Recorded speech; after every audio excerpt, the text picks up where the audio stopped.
কিরে, শুনলাম নাকি তুই বাড়ি চলে যাচ্ছিস? আজ আমার বিয়ে রে ভাই। তোর আজকে 10 দিন আগে আসার কথা ছিল, সেখানে তুই আজকে আসছিস, আর আজই চলে যাবি কিচ্ছু না খেয়ে। সত্যি এটা আমার একদমই ভালো লাগছে না। চল, আমি এসব কিছু জানি না। তুই আমার ছোটবেলাকার বন্ধু, তুই রাত্রেবেলায় খাওয়া দাওয়া করবি, এখানে থাকবি, সকালে বাড়ি যাবি। আরে শোন শোন শোন, তুই তো আমার অবস্থাটা সবই জানিস। হ্যাঁ, এই সময় আমি সদ্য বিয়ে করেছি, মা প্রায় দিন অসুস্থ থাকে। তো ওদের দুজনের মধ্যে যদি একজনের কিছু হয়ে যায়, তখন আমি যদি না থাকি কি অবস্থা হবে চিন্তা করতো। তাই আমাকে যেতে হবে, বুঝেছিস? শোন, রাগ করিস না, আমি 8-10 দিন পরে সবাইকে নিয়ে আসবো, তারপর তোর সাথে জমিয়ে আড্ডা দেবো, বুঝেছিস? কিন্তু আজকে আমাকে যেতেই হবে। আমি আর বন্ধুর কথার অপেক্ষা করলাম না, সোজা বন্ধুর বিয়ের অনুষ্ঠান ছেড়ে বাড়ির উদ্দেশ্যে রওনা দিলাম। আর পিছন ফিরেও দেখলাম না, জানি বন্ধুর গোমরা মুখটাই দেখতে পাবো। তবে আমার কাছে কোনো উপায় ছিল না। কি করব, সংসারে আবদ্ধ হয়ে গেছি, আর এইসব চলে না। এখন বিশাল দায়িত্ব। আমার বন্ধুটা সদ্য বিয়ে করলো, তো আর কিছুদিনের মধ্যেই টের পাবে সংসারে আবদ্ধ হওয়া মানে কাকে বলে। তখন ভালোভাবেই সে বুঝতে পারবে আমি কোন উদ্দেশ্যে বাড়ি চলে আসছি। ও হ্যাঁ, আমি তো বলতেই ভুলে গেছি, আমি শান্তিপুর নামক এক গ্রামে এসেছি। কলকাতা শহর থেকে যার দূরত্ব মাত্র 50 কিলোমিটার। এখানকার পরিবেশটা আমার বেশ ভালো লাগে। তবে এখানে দিনের বেলায় আমি এর আগে এসেছিলাম। আমার তো মনে হয় দিনের তুলনায় রাত্রিবেলার পরিবেশটা ভালো, বেশ নির্জন একটা পরিবেশ। আমি তাড়াহুড়ো করে হাঁটছি, আর এটাই ভাবছি রাত 10টার ট্রেনটা যদি পেয়ে যায়, তাতে আমি বাড়ি পৌঁছে যাব। আমি সেই চেষ্টাই করছি।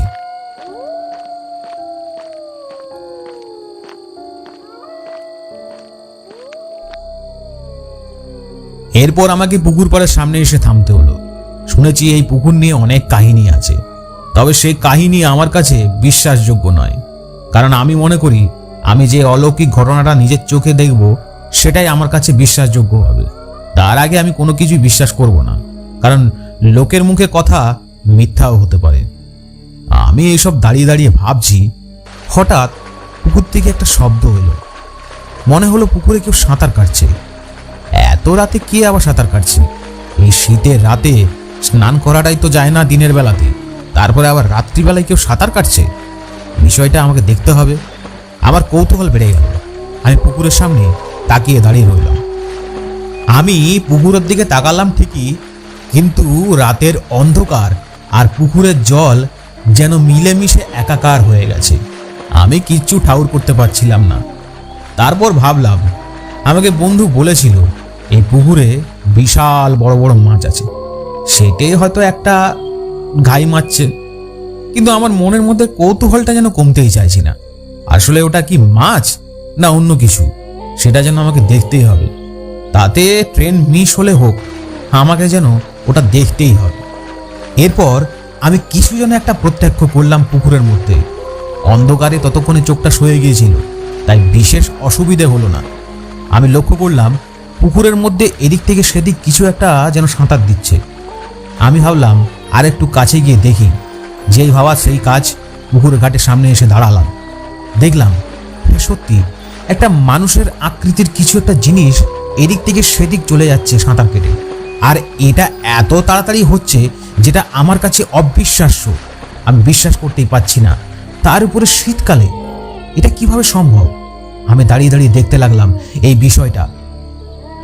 এরপর আমি যেটা দেখলাম, সেটা দেখা মাত্রই আমার যেন হাত পা ঠান্ডা হয়ে এলো।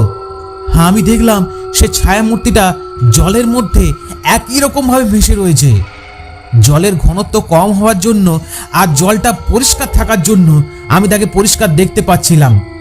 কিন্তু এটা তো অবিশ্বাস্য, এরকম কি করে হয়? তারপর আমার সাথে যে ঘটনাটা ঘটলো, সেটার জন্য আমি তৈরি ছিলাম না। দেখলাম সেই ছায়ামূর্তিটা জল থেকে আস্তে আস্তে উঠে এলো আর জলের উপরে দাঁড়িয়ে পড়লো। এটা কিভাবে সম্ভব? আমি নিজের চোখে বিশ্বাস করতে পারছিলাম না। এটা আমি কি দেখছি?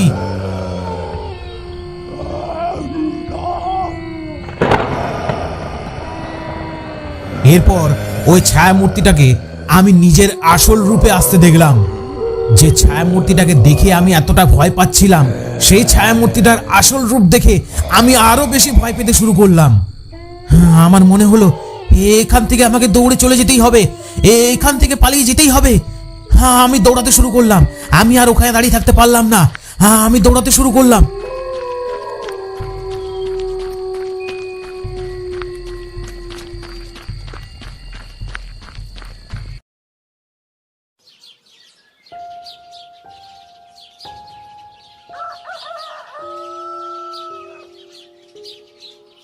পরের দিন সকালবেলায় আমাকে আমার বন্ধুর বাড়িতেই আসতে হলো শেষমেশ। তারপর আমার বন্ধু আমার মুখ দিয়ে সমস্ত ঘটনা শুনে পুকুরের কাহিনী বলল।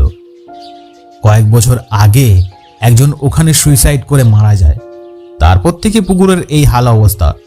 তবে যাকে আমি দেখেছি সে কোনোদিন কারোর ক্ষতি করেনি, কিন্তু আমার মনের অবস্থা যে খারাপ, আমি সেটাই নিয়েই ভাবছি। ক্ষতি করুক বা না করুক, আমি মনে হয় ওই পুকুরের কাছে আর দ্বিতীয়বার যেতে পারবো না।